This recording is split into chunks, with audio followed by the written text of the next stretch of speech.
Hello everyone, मैं मोहित लाल the legal warriors के YouTube channel पर आप लोगों का स्वागत करता हूं। आज हम लोग देखेंगे the code of criminal procedure 1973 दंड प्रक्रिया संहिता 1973 के महत्वपूर्ण तथ्यों को, जिससे एग्जाम में क्वेश्चन पूछे जाते हैं। ये महत्वपूर्ण फैक्ट है।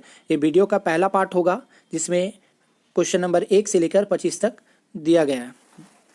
तो चलिए एक एक करके देखते हैं। तो सबसे पहले जानते हैं दंड प्रक्रिया संहिता 1973 कब लागू हुआ, कब इनेक्ट हुआ, एक कितने अध्यायों में बटा हुआ है, चैप्टर्स में बटा हुआ है, और इसमें कितने धाराएं हैं और ये एक्ट नंबर कितना है। तो सबसे पहले जाने कि ये कब लागू हुआ।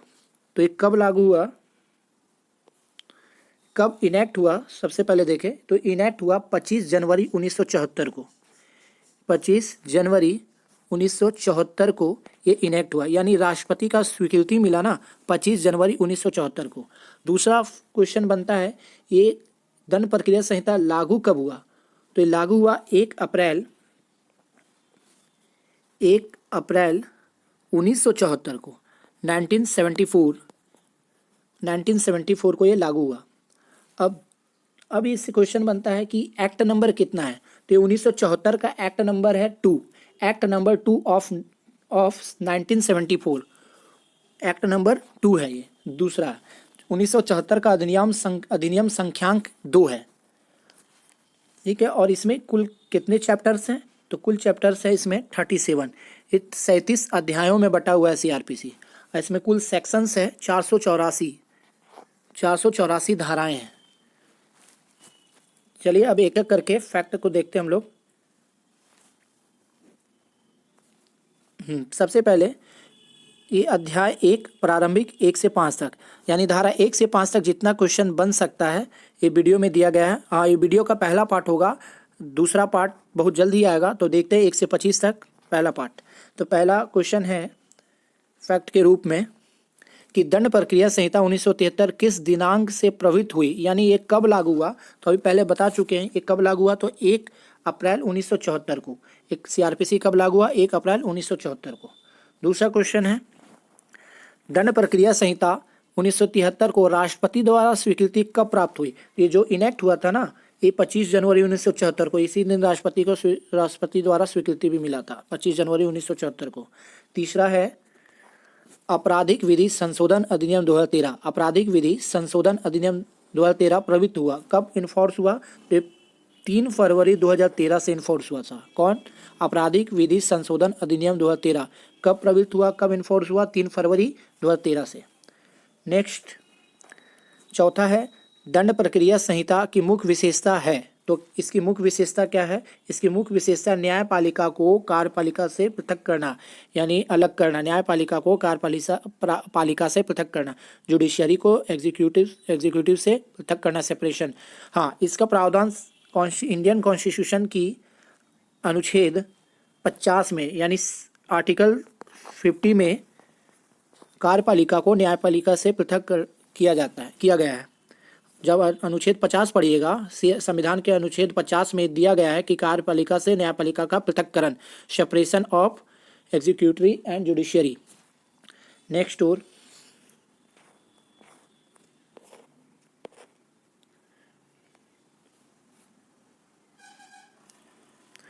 पांच में है भारतीय संविधान के अंतर्गत दंड प्रक्रिया संहिता 1973 को रखा गया। तो 73 को किस में रखा गया, समवर्ती सूची में रखा गया। भारतीय संविधान में, इंडियन कॉन्स्टिट्यूशन में शेड्यूल दिया गया है 12, यानी 12 अनुसूचियां दी गई है, जिसमें से अनुसूची 7 में, यानी 7वीं अनुसूची में विषयों का प्रावधान किया गया, लिस्ट दिया गया, सूची दिया गया है। कौन कौन सूची है, 3 सूचियों का जिक्र है, व्याख्या किया गया है। संघ सूची, यूनियन लिस्ट, राज्य सूची, state list and concurrent list, समवर्ती सूची। संघ सूची, राज्य सूची और समवर्ती सूची, यूनियन लिस्ट, स्टेट लिस्ट और कॉन्करेंट लिस्ट। ये यूनियन लिस्ट में कितने विषय आएंगे और इसमें कौन कानून बनाएगा, कौन नियम बनाएगा।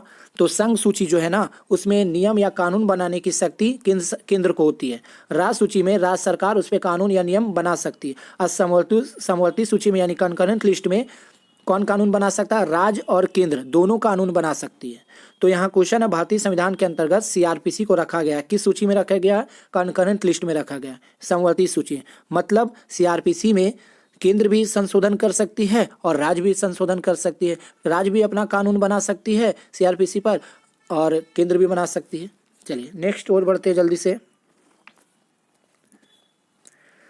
दंड प्रक्रिया 6, दंड प्रक्रिया संहिता में जमानती तथा गैर जमानती अपराधों का वर्गीकरण किसके अंतर्गत किया गया है? तो क्या आंसर है इसका? आंसर है प्रथम अनुसूची में। सीआरपीसी में 2 अनुसूची दिया गया है, प्रथम अनुसूची और द्वितीय अनुसूची। प्रथम अनुसूची में वर्गीकरण किया गया है और द्वितीय अनुसूची में प्रारूप यानी फॉर्मेट को दिया गया है। तो प्रथम अनुसूची के अंतर्गत जमानती तथा गैर जमानती अपराधों का वर्गीकरण किया गया है। अब सबसे पहले जाने कि जमानती क्या है, जमानती अपराध को कहाँ परिभाषित किया गया है? तो सीआरपीसी की धारा 2 में ना 2 में डिफिनेशन क्लॉज रखा गया है जिसमें बहुत सारी शब्दों को डिफाइन किया गया। जैसे जमानती अपराध क्या है, तो जमानती अपराध को धारा 2A में परिभाषित किया गया है। क्या होता है जमानती अपराध? तो जमानती अपराध से ऐसा अपराध अभिप्रेत है, कैसा अपराध अभिप्रेत है? ऐसा अपराध अभिप्रेत है जो प्रथम अनुसूची में जमानतीय के रूप में दिखाया गया है या तत्समय प्रवृत्त किसी अन्य विधि द्वारा जमानतीय बनाया गया है और अजमानती अपराध से कोई अन्य अपराध अभिप्रेत है, उसको हम लोग बोलेंगे जमानती अपराध। कहाँ परिभाषित किया गया? सीआरपीसी की धारा 2A में जमानती अपराध को परिभाषित किया गया है। कैसा अपराध अभिप्रेत है? तो ऐसा अपराध अभिप्रेत है जो प्रथम अनुसूची में जमानतीय के रूप में दिखाया गया है और या तत्समय प्रवृत्त किसी अन्य विधि द्वारा, यानी उस समय जो विधि लागू है उस विधि द्वारा जमानतीय बनाया गया है और अजमानती अपराध से कोई अन्य अपराध अभिप्रेत है। ये हो गया बेलेबल ऑफेंस। अब नॉन बेलेबल ऑफेंस गैर जमानती अपराध क्या है? तो कहाँ परिभाषित किया गया है? तो इसको 2A में ही परिभाषित किया गया है। क्या है? जो अजमानती अपराध से भिन्न अपराध होगा वह गैर जमानती अपराध होगा, जिसको बोलते हैं अजमानती अपराध, नॉन बेलेबल ऑफेंस। चलिए नेक्स्ट और बढ़ते हैं। इसका वर्गीकरण कहाँ किया गया है? तो प्रथम अनुसूची में, सीआरपीसी की प्रथम अनुसूची में। तो फैक्ट नंबर 7 क्या है? कथन ए और कथन आर दिया है। देखते हैं कौन सा कथन सही है। कथन ए, दंड विधि का उद्देश्य अपराधों को रोकना है। इसका उद्देश्य क्या है? अपराधों को रोकना है क्या? दूसरा कथन आर, कुछ परिस्थितियों में एक प्राइवेट व्यक्ति भी दूसरे व्यक्ति को गिरफ्तार कर सकता है। कथन ए सही है, कथन आर सही है? तो कथन ए और आर दोनों सही है और आर जो है ए का सही स्पष्टीकरण है। कथन ए भी सही, कथन आर भी सही। कथन ए में दंड विधि का उद्देश्य अपराधों को रोकना है, बिल्कुल अपराधों को रोकना है। और आर में क्या दिया गया है? कुछ परिस्थितियों में प्राइवेट व्यक्ति भी दूसरे व्यक्ति को गिरफ्तार कर सकता है। हाँ, सीआरपीसी की धारा 43 पढ़िएगा ना, तो उसमें प्राइवेट व्यक्ति द्वारा गिरफ्तारी एवं उनकी प्रक्रिया का उल्लेख किया गया, वर्णन किया गया। यानी धारा 43 में उल्लेख किया गया कि क्या? प्राइवेट व्यक्ति द्वारा गिरफ्तारी और उसकी प्रक्रिया। तो कथन ए भी सही, कथन आर भी सही। जल्दी से आगे बढ़ते हैं।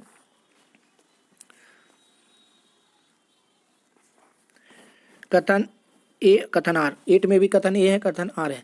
कथन ए क्या कहता है? कथित अपराधों के अधीन दंड प्रक्रिया संहिता के प्रावधान अभिव्यक्त असम के आदिवासी क्षेत्रों पर लागू नहीं होते। कथन ए सही है। देखते हैं कथन आर क्या कह रहा है। कथन आर कह रहा है इन क्षेत्रों को जम्मू एवं कश्मीर राज्य की भांति विशेष परिस्थिति स्टेटस प्राप्त है। तो ये सही कथन क्या है? तो कथन ए सही है, परंतु आर गलत है। कथन ए क्या है? कथित अपराधों के अधीन सीआरपीसी के प्रावधान अभिव्यक्त असम के आदिवासी क्षेत्रों पर लागू नहीं होते। हाँ, ये बोला ना, नागालैंड राज्य को इस संहिता के अध्याय 8, 10 और 11 से संबंधित जो उपबंध होगा ना, उससे भिन्न उपबंध नागालैंड राज्य को लागू नहीं होंगे, लेकिन किंतु राज्य सरकार अधिसूचना द्वारा इसे लागू कर सकता है। किसी भाग पर अनुपूरक, अनुषंगिक या परिणामिक उपांतरों सहित लागू कर सकती है।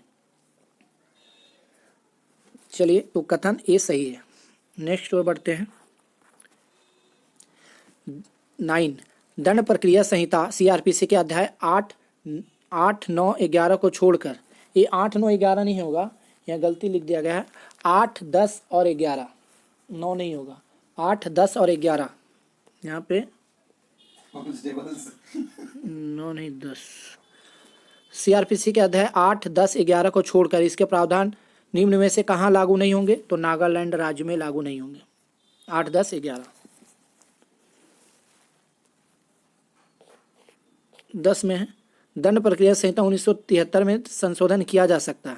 हाँ, संशोधन किया जा सकता है। सबसे पहले ऊपर यही बताए थे कि ये जो दंड प्रक्रिया संहिता ने भारतीय संविधान की अनुसूची किस विषय का है? 7 शेड्यूल में क्या दिया था? 7वीं अनुसूची में समवर्ती सूची। तो दंड प्रक्रिया संहिता समवर्ती सूची का विषय है। समवर्ती सूची में जहाँ केंद्र भी कानून बना सकती है, नियम बना सकती है, और जहाँ राज्य भी कानून या नियम बना सकती है। जब दोनों बना सकती तो समवर्ती सूची, तो यहाँ पे संशोधन किया जा सकता है। तो संसद अथवा किसी राज्य विधानसभा द्वारा संशोधन किया जा सकता है। संसद भी संशोधन कर सकती है और राज्य विधानसभा द्वारा भी संशोधन किया जा सकता है। लेकिन राज्य विधानसभा द्वारा जो संशोधन सीआरपीसी में किया जाएगा ना, तो उसी राज्य में ही लागू होगा, किसी अन्य राज्य में लागू नहीं होगा। चलिए नेक्स्ट और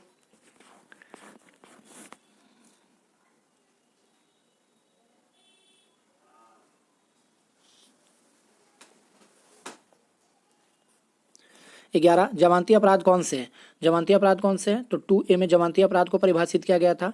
तो दंड प्रक्रिया संहिता की प्रथम अनुसूची में जिनमें जमानती अपराध का उल्लेख किया गया है वो जमानती अपराध है। 12 जमानती अपराध से ऐसा अपराध अभिप्रेत है जो जमानती रूप में दिखाया गया है। तो ये कहाँ दिखाया गया? तो दंड प्रक्रिया संहिता की प्रथम अनुसूची में जमानती रूप में दिखाया गया तो उसे जमानती अपराध कहा जाएगा। नेक्स्ट 13 जमानती व गैर जमानती अपराधों की सूची दंड प्रक्रिया संहिता में कहाँ दी गई है? अभी ही पढ़े प्रथम अनुसूची में। और 2A में जमानती अपराध और गैर जमानती अपराध को परिभाषित किया गया है। 14 दंड प्रक्रिया संहिता की धारा 2C परिभाषित करती है। धारा 2C किसको परिभाषित करती है? 2C में क्या परिभाषित किया गया? कॉग्निजेबल ऑफेंस को, यानी संज्ञेय अपराध। अब 2C क्या कहती है? संज्ञेय अपराध क्या होता है? तो धारा 2C संज्ञेय अपराध, संज्ञेय अपराध से ऐसा अपराध अभिप्रेत है, कैसा अपराध अभिप्रेत है जिसके लिए और संज्ञेय मामला से ऐसा मामला अभिप्रेत है जिसमें पुलिस अधिकारी प्रथम अनुसूची के या तत्समय प्रवृत्त किसी अन्य विधि के अनुसार वारंट के बिना गिरफ्तार कर सकती है। कैसे? वारंट के बिना क्या कर सकती है? गिरफ्तार कर सकती है। तो उसको बोलेंगे संज्ञेय अपराध। फिर से ध्यान से सुन ले, संज्ञेय अपराध से ऐसा अपराध अभिप्रेत है जिसके लिए और संज्ञेय मामला से ऐसा मामला अभिप्रेत है जिसमें पुलिस अधिकारी प्रथम अनुसूची के या तत्समय प्रवृत्त किसी अन्य विधि के अनुसार वारंट के बिना गिरफ्तार कर सकती है। उसे हम लोग क्या कहेंगे? संज्ञेय अपराध कहेंगे। कहाँ परिभाषित किया गया है? 2C में। चलिए नेक्स्ट और बढ़ते हैं। 15 संज्ञेय अपराध में पुलिस अधिकारी अभियुक्त को वारंट के बिना गिरफ्तार कर सकती है। हाँ बिल्कुल कर सकती है। अभी हम लोग परिभाषा को देखे थे। 16 में संज्ञेय अपराध के मामले में पुलिस को शक्तियाँ होंगी। क्या शक्तियाँ होंगी? वारंट के बिना गिरफ्तारी सहित अन्वेषण करने की शक्ति। हाँ अन्वेषण भी कर सकता है, बिना वारंट भी गिरफ्तार कर सकता है। किस मामले में? संज्ञेय अपराध के मामले में।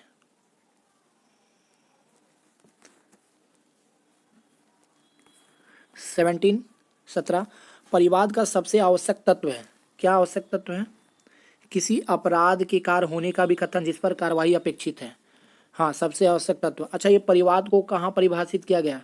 तो सीआरपीसी की धारा 2D में परिवाद को परिभाषित किया गया है, डिफाइन किया गया है। परिवाद से क्या मतलब है? तो परिवाद से इस संहिता यानी किस संहिता? सीआरपीसी के अधीन मजिस्ट्रेट द्वारा कार्यवाही किए जाने की दृष्टि से मौखिक या लिखित रूप में उससे किया गया या अभी कथन अभिप्रेत है कि व्यक्ति ने चाहे वह ज्ञात हो या अज्ञात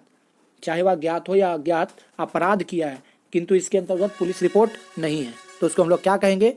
परिवाद कहेंगे, कंप्लेंट कहेंगे। 2D में परिभाषित किया गया। चलिए जल्दी से आगे बढ़ते हैं। 18 सीआरपीसी की धारा 2D परिभाषित परिवाद निम्नलिखित कैसे अपराध से संबंधित है? अच्छा 2D कैसे अपराध से संबंधित है? तो संज्ञेय और असंज्ञेय अपराध दोनों अपराध से संबंधित है। संज्ञेय और असंज्ञेय अपराध यानी कॉग्निजेबल और नॉन कॉग्निजेबल ऑफेंस से संबंधित है। 19 दंड प्रक्रिया संहिता 1973 के किस धारा में संज्ञेय अपराध को परिभाषित किया गया है? बिल्कुल जानते हैं आप लोग, 2C में कॉग्निजेबल ऑफेंस को डिफाइन किया गया है। 20 क्या बात करता है? क्या बोल रहा है? कौन सी प्रक्रिया न्यायिक प्रक्रिया है? अच्छा कौन सा न्यायिक प्रक्रिया, जुडिशियल प्रोसीडिंग कौन सा है? जांच एवं विचारण। हाँ बिल्कुल, जांच और विचारण क्या है? इंक्वायरी और ट्रायल जुडिशियल प्रोसीडिंग है, न्यायिक कार्यवाही है, न्यायिक प्रक्रिया है। जांच को 2G में परिभाषित किया गया है जबकि विचारण को सीआरपीसी में परिभाषित नहीं किया गया। जांच क्या होता है? 2G में जांच को परिभाषित किया गया। 2G क्या कहती है? जांच से अभिप्रेत है विचारण से भिन्न ऐसे प्रत्येक जांच जो इस संहिता यानी सीआरपीसी के अधीन मजिस्ट्रेट या न्यायालय द्वारा की जाए, उसको हम लोग क्या कहेंगे? जांच कहेंगे। नेक्स्ट और 21 दंड प्रक्रिया संहिता के अंतर्गत जांच की जाती है। तो किस की जाती है? किसे? मजिस्ट्रेट या न्यायालय द्वारा। कहाँ परिभाषित किया गया जांच को? 2G में। 22 देख लेते हैं। जब कोई परिवाद मजिस्ट्रेट के यहाँ पेश किया जाता है और मजिस्ट्रेट कुछ परिवाद को आगे बढ़ाते हुए परिवादी और गवाहों की परीक्षा प्रारंभ कर देता है तो मजिस्ट्रेट का कार्य निम्न में से कौन सा कार्य होगा? तो ये परीक्षा, इसको बोलते हैं परीक्षा, पूछताछ या जांच। जांच भी करते हैं। जांच को कहाँ परिभाषित किया गया? 2G में, जांच। जब कोई परिवाद मजिस्ट्रेट के यहाँ पेश किया जाता है और मजिस्ट्रेट कुछ परिवाद को आगे बढ़ाते हुए परिवादी और गवाहों की परीक्षा प्रारंभ कर देता है तो मजिस्ट्रेट का कार्य निम्न में से कौन सा होता है? परीक्षा। परीक्षा।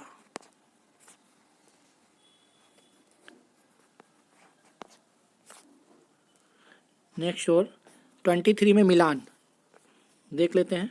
23 2G में क्या परिभाषित किया गया? जांच को। 2I में क्या परिभाषित किया? न्यायिक कार्रवाई को, जुडिशियल प्रोसीडिंग। न्यायिक कार्रवाई क्या है? न्यायिक कार्रवाई के अंतर्गत कोई ऐसी कार्रवाई है जिसके अनुक्रम में साक्ष्य जो है, साक्ष्य वैध रूप से शपथ पर लिया जाता है। शपथ पर लिया जाता है, साक्ष्य वैध रूप से शपथ पर लिया जाता है या लिया जा सकता है, उसको हम लोग क्या कहेंगे? न्यायिक कार्रवाई कहेंगे। चलिए नेक्स्ट, पुलिस थाना। पुलिस थाना को कहाँ परिभाषित किया गया है? 2S में। पुलिस थाना को परिभाषित किया गया 2S में। देखते हैं पुलिस थाना किसे कहते हैं। पुलिस थाना से कोई भी चौकी या स्थान अभिप्रेत है जिसे राज्य सरकार द्वारा साधारणतया या विशेषतया पुलिस थाना घोषित किया गया है और इसके अंतर्गत राज्य सरकार द्वारा इस निमित्त विनिर्दिष्ट कोई स्थानीय क्षेत्र भी है। चौकी या स्थान अभिप्रेत है और राज्य सरकार क्या कहता है? साधारणतया या विशेषतया उसे पुलिस थाना घोषित किया गया, तो उसको हम लोग क्या कहेंगे? पुलिस थाना। ये 2S में परिभाषित किया गया है। आगे देखते हैं प्लीडर। 2Q में क्या परिभाषित है? प्लीडर। प्लीडर से क्या तात्पर्य है? प्लीडर से तात्पर्य है कि किसी न्यायालय में किसी कार्यवाही के बारे में प्रयोग किए जाने पर प्लीडर से या न्यायालय में तत्समय प्रयुक्त किसी विधि द्वारा या उसके अधीन विधि व्यवसाय करने के लिए प्राधिकृत व्यक्ति अभिप्रेत है। विधि व्यवसाय करने के लिए प्राधिकृत व्यक्ति अभिप्रेत है और इसके अंतर्गत कोई अन्य व्यक्ति भी है जो ऐसी कार्यवाही में कार्य करने के लिए न्यायालय की अनुज्ञा से नियुक्त किया गया है। प्राधिकृत व्यक्ति भी आते हैं और न्यायालय की अनुज्ञा से नियुक्त किया गया व्यक्ति भी आते हैं, उसको कहते हैं प्लीडर। कहाँ परिभाषित किया गया? 2Q में। नेक्स्ट 2R में क्या परिभाषित है? पुलिस रिपोर्ट को। पुलिस रिपोर्ट मीन्स क्या होता है? तो पुलिस रिपोर्ट से पुलिस अधिकारी द्वारा धारा 173(2) के अधीन मजिस्ट्रेट को भेजी गई रिपोर्ट अभिप्रेत है। जो मजिस्ट्रेट को भेजी गई 173(2) की जो रिपोर्ट होती है पुलिस अधिकारी द्वारा भेजी जाती है तो उसको बोलते हैं पुलिस रिपोर्ट। नेक्स्ट, लोक अभियोजक। लोक अभियोजक क्या होता है? लोक अभियोजक को कहाँ परिभाषित किया गया? तो 2U में लोक अभियोजक पब्लिक प्रोसिक्यूटर को परिभाषित किया गया है। लोक अभियोजक से धारा 24 में, धारा सेक्शन 24 में 24 के अधीन नियुक्त व्यक्ति अभिप्रेत है और इसके अंतर्गत लोक अभियोजक के निर्देशों के अधीन कार्य करने वाला व्यक्ति भी है। क्या क्या है 24 में? 24 में जो व्यक्ति नियुक्त किया गया है या लोक अभियोजक के निर्देशों के अधीन कार्य करने वाला व्यक्ति है उसको हम लोग क्या कहेंगे? लोक अभियोजक कहेंगे। इसको परिभाषित किया गया CRPC की धारा 2U में। नेक्स्ट 24 में कथन सही नहीं है। कथन सही नहीं है। क्या सही नहीं है?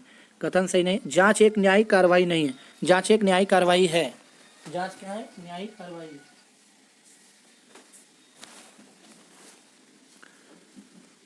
25 में क्या है? दंड प्रक्रिया संहिता 2H में परिभाषित करती है। किसको परिभाषित करती है? अन्वेषण को।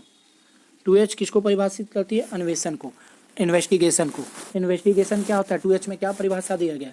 तो अन्वेषण के अंतर्गत वे सब कार्यवाहियां हैं जो इस संहिता के अधीन यानी CRPC के अधीन पुलिस अधिकारी द्वारा या मजिस्ट्रेट से भिन्न किसी भी ऐसे व्यक्ति द्वारा जो मजिस्ट्रेट द्वारा इस निमित्त प्राधिकृत किया गया है साक्ष्य एकत्र करने के लिए की जाए। साक्ष्य जो है एकत्र करने के लिए उसको बोलते हैं अन्वेषण। 2H में परिभाषित किया गया है। ये वीडियो का पहला पार्ट था। नेक्स्ट वीडियो में दूसरा पार्ट आएगा। तब तक के लिए आपको कुछ भी लगे, कोई भी दिक्कत हो तो कमेंट बॉक्स में आप कमेंट कर सकते हैं कि कोई और वीडियो चाहिए तो कमेंट कर सकते हैं। धन्यवाद।